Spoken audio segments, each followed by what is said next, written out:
We'll all be familiar with this off the back of the horrendous attacks in Southport. Of course, like anyone, Lucy Connolly was a mother who felt absolutely infuriated, distressed, traumatised by what had happened. We know the story and how it unfolded. She took to Twitter, posted words that nobody would endorse, nobody thinks that were great, but reflected her upset and frustration and anger at the time. Of course, then she received 31 months in prison for that.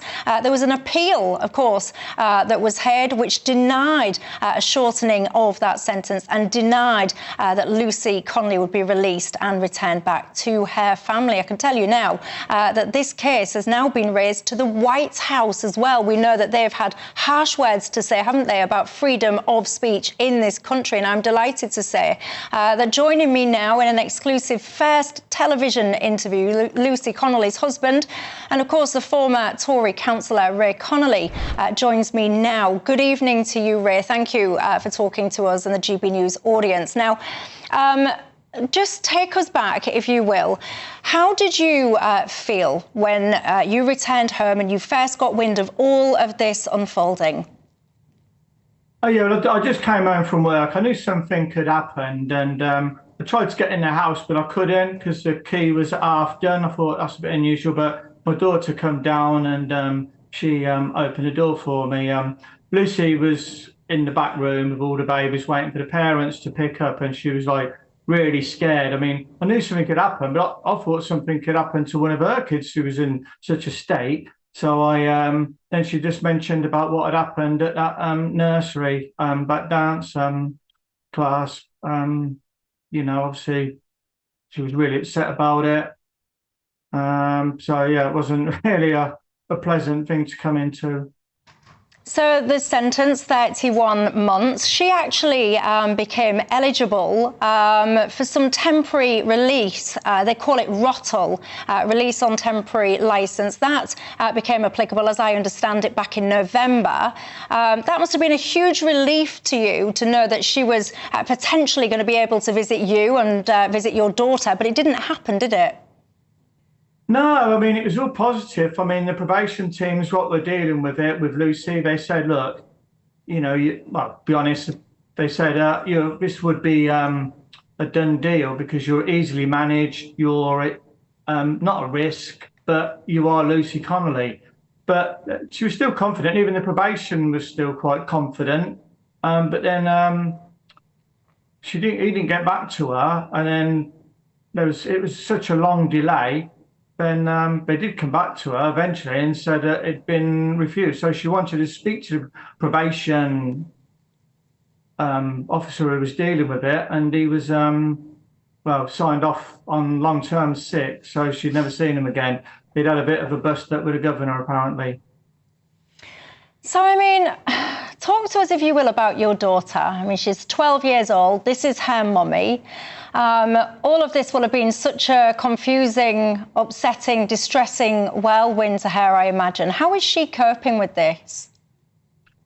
Not really very well. I've had to send her to Lucy's mum's to see if she can help her settle down a little bit, but she is really struggling with it. I mean, she does suffer from anxiety anyway, so this really hasn't helped the situation at all. But I'm hoping she's gone to her mum's, I mean, Lucy's mum's house, and I'm hoping that might be able to just take the edge off of it a little bit for her until her mum comes home. And how have other children been towards your daughter? Because we all know that this is a very high-profile case. Children can be very cruel to each other. How has your daughter been received in and around school, for example? They're really they're fine with you know, with her. She doesn't really have any problems with the other children, you know, just normal. But she just seems to just have a problem, especially in school at the moment. She's all right around the house with me or when she's at the golf course, but as soon as she goes to school and she's away from the family and whatever, it all just seems to be a bit of a problem. But yeah, the other kids are fine. They are funny. They've been trying to tell her to get a drone so they can fly a few extra things over the fence for her mum. Oh, nice. And I mean, some people very strongly are angered by what Lucy wrote. A lot of people do feel that she deserved the sentence. A lot of people were pleased, quite frankly, that the appeal was rejected. When you read some of those things that some of those people say about your wife, how does that make you feel? I'll be honest, I haven't. All I've had is so much support from around the area. I don't see a lot of the bad. I haven't really seen a lot of it. I mean, I guess it's out there, but all I've seen is so much positive, and I've had so much support from people from all over the world, from Canada to Australia, emails. It's been quite, really, really a lot of good support. But people are going. There's always a difference of opinion. People are going to get upset. I mean, I haven't seen a lot of it. I've seen actually a couple of little bits I've seen, but I mean that's their choice. At the end of the day, I'm fine. Lucy's fine. I've just got a 12-year-old daughter, and I wouldn't wish that on anybody. Absolutely not. I completely agree with you there. Now, when it comes to the grounds of the appeal, of course, there were a couple of different aspects to that which they were looking at. One of the aspects was essentially, just to kind of paraphrase, whether or not Lucy understood what she was essentially pleading guilty to. I previously spoke to someone who was also caught up in this wave of anger post-Southport, and he found himself actually in prison on remand. He said that he felt that he was pressured to plead guilty. Of course, the government, I'm sure, would absolutely categorically deny that suggestion. Do you feel that Lucy was pressured to plead guilty? Yeah, obviously I was having conversations with her. I wanted her to go to a jury. I felt she would be able to convince the jury and other people, the barrister as well, who I was talking to, felt that was her best option because they would give her a lengthy sentence. But she was convinced by the appointed advocate that her best option was to plead guilty. She'd get a reduced sentence and she'd be home probably around about Christmas. Right. And I've seen as well, of course, we're soon to be talking on this programme actually about some of the sentencing reviews and tweaks that have been discussed and announced today. I looked at the statement that you issued after the appeal was rejected, and you said that you feel like that there is two-tier justice in this country when you're talking about prisoners. Some of them, you say, dangerous men that have released on tag, etc. Talk me through this two-tier justice that you feel exists. Well, obviously, it's just, it's just what I see on the TV, what I see in the newspapers, a really big inconsistency. So obviously, yeah, I'm going to take it personal when I look at Lucy, and I just think, they're making a big example of her. I mean, even today, I'm walking in the shop, people are looking at me down in the supermarket, and I'm like, what's his problem?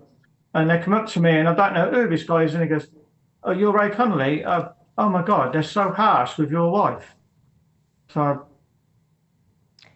So what do you think? I mean, what do you think is driving this? Where do you think it's coming from? What do you think is behind this? I just think that we've got a government are just doing what they want to do, and if anybody don't like it, as Keir Starmer said, leave. And it's totally intimidation. And you, I've also seen in your statement, you say that you don't regard Lucy as, quote, a far-right thug, as the Prime Minister was suggesting that these people were. Tell me more. Of course not. I mean, obviously, Lucy was, even in the prison herself, the girls were saying, oh, my God, Lucy, they're all over you. And she's got, this poster girl image of that she's the poster girl of the far right, being all over every TV channel, every newspaper around the world. And she went into trial without a chance. I mean, she's not far right. She's nothing to do with the far right. She's probably the worst example you could have as being far right. And how is Lucy coping with prison? I mean, I can't imagine. I've looked into Lucy. She's a childminder, a mum. She gets great references from the families that she's cared for the children. You've got many, actually, children from ethnic minorities. The parents have come out and give glowing references for your wife. To me, she seems just a normal woman. How does she then go from that into incarceration for the first time in a prison? How is she dealing with that? Well, it's tough for her, but obviously she's had some of these children visit her, and it's funny at, like, you know, they turn up, and I remember her saying, "Oh, we're here to see our English mum," and it kind of that gives her strength. The children are always thinking about her. I do get messages from the parents how the children are missing her, and I said, "Look, as soon as Lucy's home, we will go and visit her."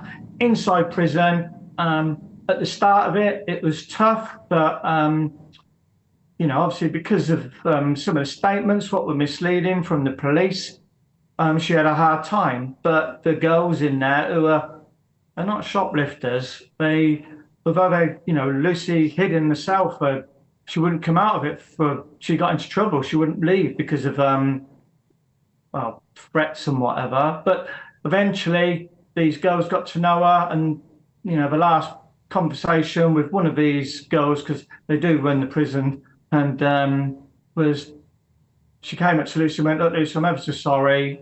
You're not that person they said you were." And that's a person who was only a month ago going, "I'm a person of colour. You said this." So it took Lucy a month to get them to change. So I'm hoping that when Lucy's released, the press have done everything.